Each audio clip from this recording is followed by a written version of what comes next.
ஓம் ஸ்ரீ குருபியோ நமக.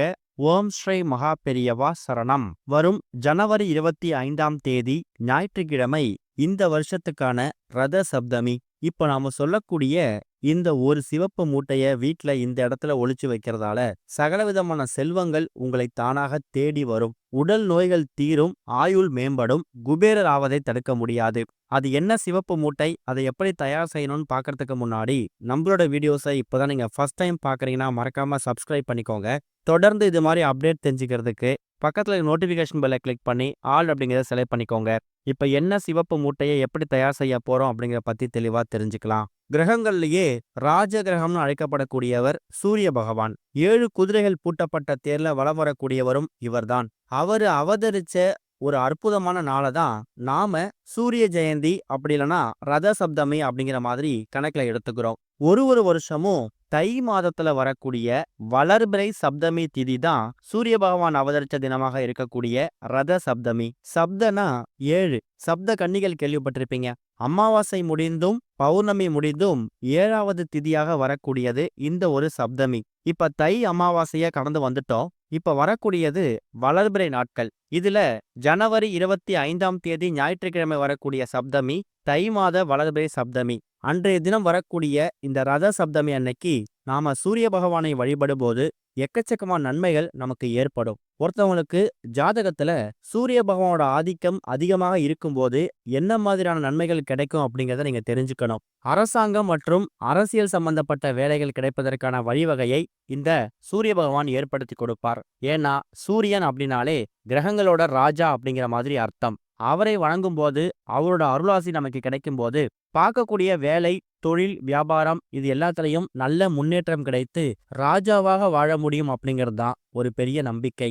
அப்படிப்பட்ட ரத சப்தமி வரக்கூடிய அன்றைய தினம் சப்தமி திதி எத்தனை மணிக்கு ஆரம்பிக்குதுன்னா ஜனவரி 24 சனிக்கிழமை இரவு 11 மணி 15 நிமிஷத்துக்கு ஆரம்பிக்கக்கூடிய சப்தமி திதி மறுநாள் ஞாயிற்றுக்கிழமை இரவு 9 மணி 19 நிமிஷம் வரைக்கும் இருக்கு. எப்படி பார்த்தாலும் ஞாயிற்றுக்கிழமை நமக்கு பகல் முழுக்க சப்தமி தான். மாலை 4:30 மணிலிருந்து 6 மணி வரைக்கும் ராகு காலம், மதியம் 12லிருந்து 1:30 வரைக்கும் யமகண்டம். இந்த 2 நேரத்தை தவிர்த்துட்டு மற்ற நேரங்கள்ல நீங்க சூரிய பகவானுக்கான வழிபாடு செய்யலாம். சூரிய பகவானுக்கான வழிபாடுனா என்ன செய்யலாம்? காலையில ஒரு 7:30லிருந்து 8:30, அதை விட்டீங்கன்னா 9:30லிருந்து 10:30. இந்த 2 1 மணி நேரங்கள் இருக்குல்ல, இதுல ஏதாவது 1 மணி நேரத்தை நீங்க பயன்படுத்திக்கிட்டு உங்க வீட்டுல இருந்து சூரியன் எங்க வெட்ட வெளிச்சமா பளீர்னு தெரியுதோ அங்க நின்னுக்கிட்டு ஒட்டுமொத்த குடும்பத்தோட சூரிய பகவானை நமஸ்காரம் பண்ணணும். சூரிய நமஸ்காரம் பண்றது பெரிய புண்ணியம். வீட்டோட பூஜையில விளக்கேற்றி வச்சுட்டு உங்களோட குலதெய்வம், இஷ்ட தெய்வம் சொல்லி எல்லா கடவுளையும் வேண்டிட்டு தூப தீபம் போடும்போது அந்த சாம்பிராணி தூபத்தை நீங்க சூரிய பகவானுக்காகவும் காமிக்கிறது கூடுதல் சிறப்பு. சூரிய பகவானை வணங்கும் போது பார்க்கக்கூடிய வேலை தொழில முன்னேற்றம் மட்டும் இல்லாம உடல் சம்பந்தப்பட்ட பிரச்சனைகளுக்கும் ஒரு தீர்வு கிடைக்கும். தேக ஆரோக்கியம், மனக்குழப்பங்கள் நீங்கி மனம் சம்பந்தப்பட்ட உடல் சம்பந்தப்பட்ட எல்லா பிரச்சனைகளுக்கும் ஒரு அற்புதமான தீர்வை கொடுக்கக்கூடியவர் ராஜகிரகம்னு அழைக்கப்படக்கூடிய சூரிய பகவான். அவருக்கு உகந்த இந்த ரத சப்தமி தினத்துல நம்ம பண்ணக்கூடிய பரிகாரங்கள் நமக்கு பலவிதமான முன்னேற்றங்களை ஏற்படுத்தும். நமக்கு வாழ்க்கையில முன்னேற்றத்துக்கான தடை எதுவா இருந்தாலும் அதை விளக்கக்கூடிய அற்புதமான ஒரு நாள் சூரிய பகவானை வணங்கக்கூடிய ஜனவரி 25ஆம் தேதி வந்திருக்கக்கூடிய இந்த ஒரு ரத சப்தமி. அன்றைய தினம் இப்ப நாம சொல்லக்கூடிய இந்த ஒரு சிவப்பு மூட்டைய உங்க கையால பூஜை அறையில தயார் செய்து அதை சூரிய பகவான் கிட்ட காமிச்சிட்டு அதுக்கப்புறம் உங்க வீட்டுல இந்த இடத்துல நீங்க மறைச்சு வைக்கணும். சூரிய பகவானுக்கு உகந்த நிறம் சிவப்பு, அதுக்கப்புறமா ஆரஞ்சு, காவி நிறம் கூட பயன்படுத்திக்கலாம். கூடுமான அளவுக்கு சிவப்பு இல்லைன்னா காவி நிறம், இந்த இரண்டுத்துல ஏதாவது ஒரு நிறத்துல துணியை நீங்க எடுத்துக்கோங்க. உங்களோட உள்ளங்கை அளவுக்கு அந்த துணி இருந்தா போதும். இந்த மூட்டையை தயார் செய்யக்கூடிய அந்த அளவு அப்படிங்கிறது ஒரு எலுமிச்சை அளவு இல்ல ஒரு நெல்லிக்காய் அளவு வந்தா கூட போதும். இதுல போடக்கூடிய பொருட்கள் ரொம்ப முக்கியம். முதல் முக்கியமான பொருள் ஒரே ஒரு ஸ்பூன், ரொம்ப பெரிய அளவுல இல்ல, ஒரு சின்ன ஸ்பூன் அந்த அளவு இருக்கக்கூடிய கோதுமை.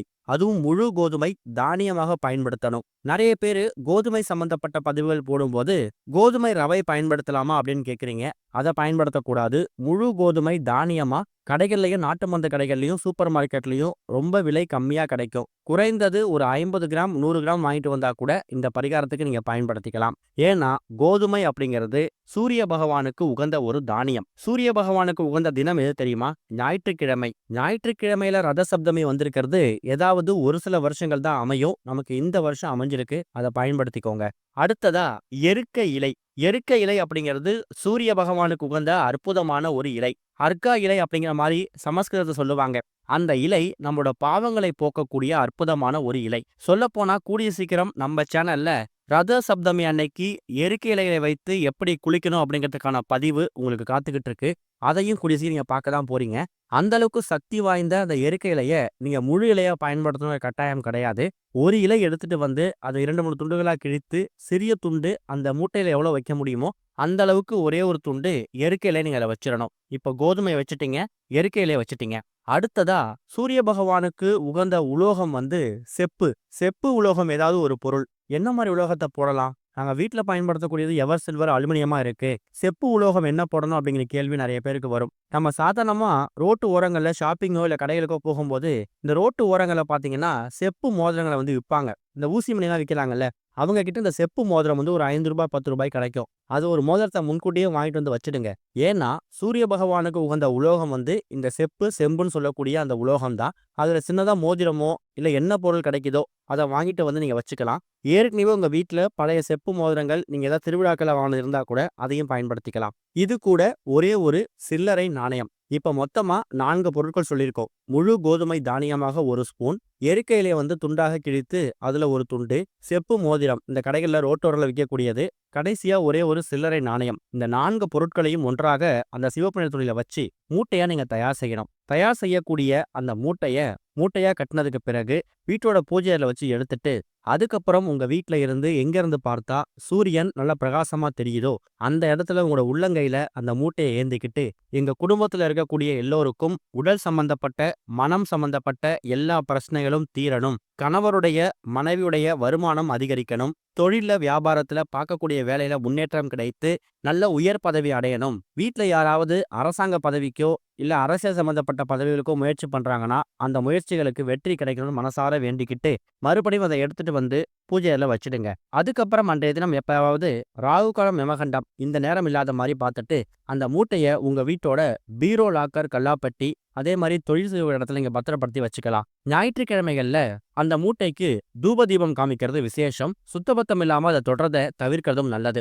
இப்ப நீங்க தயார் செய்து வைத்திருக்கக்கூடிய அந்த மூட்டையில வைத்திருக்கக்கூடிய பொருட்கள் அவ்வளவு சீக்கிரம் கெட்டு போகாது. 3 மாதத்துக்கு ஒரு முறை மட்டும் அந்த மூட்டைய பிரித்து பார்த்து, அதுல இருக்கக்கூடிய பொருட்கள் காய்ந்து போயிருந்தாலோ, வீணா போயிருந்தாலோ அத அப்படியே தண்ணீல விட்டுட்டு, முடிஞ்சா அந்த மூட்டையோட தண்ணீல விட்டுருங்க.